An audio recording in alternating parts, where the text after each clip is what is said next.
Chapter 1: The Disappearance. It was the spring of 2002 in the small town of Millfield, Illinois. A town where everyone knew each other. It was peaceful, quiet, until Danielle H, a 14-year-old high school freshman, vanished without a trace. Danielle was last seen walking home from school. She never arrived. Her parents thought she might be at a friend's house. When she didn't return by nightfall, the panic set in. Local police launched a search the next morning. Flyers went up, neighbors joined search parties, and the community held candlelight vigils. Days turned into weeks. Weeks turned into months. Danielle had seemingly disappeared into thin air. No leads, no witnesses, no sign of struggle. It was as if the earth had swallowed her whole. Chapter 2: A Town with Secrets. Millfield began to change. The community that once left doors unlocked now lived in fear. Rumors spread. Maybe it was someone local. Maybe it was someone they trusted. Danielle's parents, Susan and Mark, refused to move. "We're not leaving until we find her," they said. They kept her room exactly as it was. Every night they left the porch light on, just in case. Chapter 3: The New Family. Fast forward 2 years. The H family had moved out. The house stayed empty for months until a new family moved in, the Rileys, Mark Riley, his wife Jenna, and their 10-year-old son, Eli. They loved the old Victorian house.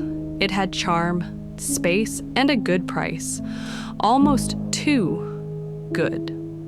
But soon, strange things started happening.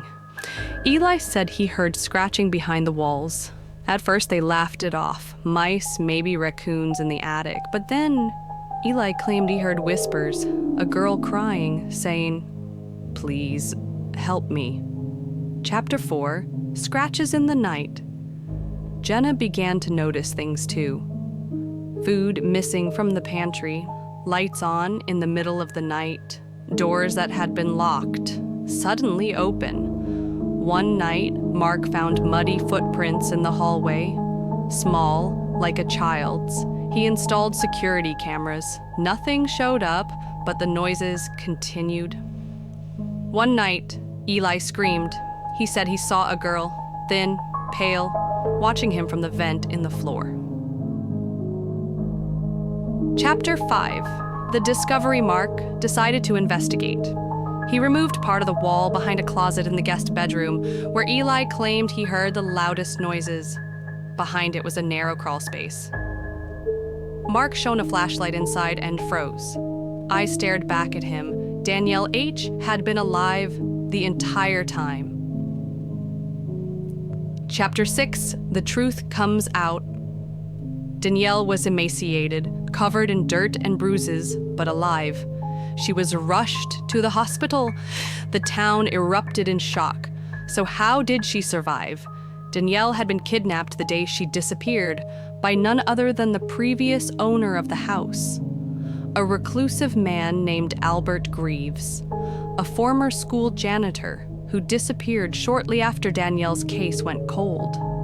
Albert had kept her hidden in a small bunker beneath the house. When he died of a heart attack in late 2003, no one discovered she was still there. Danielle, in fear and confusion, remained in the walls, too traumatized to try escaping. She survived on scraps, rainwater, and sheer will. Chapter 7: Recovery. Danielle spent months in therapy. Her story became national news. She later wrote a book about her experience, The Walls Remember. To this day, she says she sometimes still hears the whisper of Albert's voice behind her, a ghost of the man who stole 2 years of her life. Millfield is quiet again, but behind every creaking floorboard and every whisper of wind, there's a reminder that some houses remember what happened inside them. Thanks for watching. If you like this story, like and subscribe for more true crime tales every week.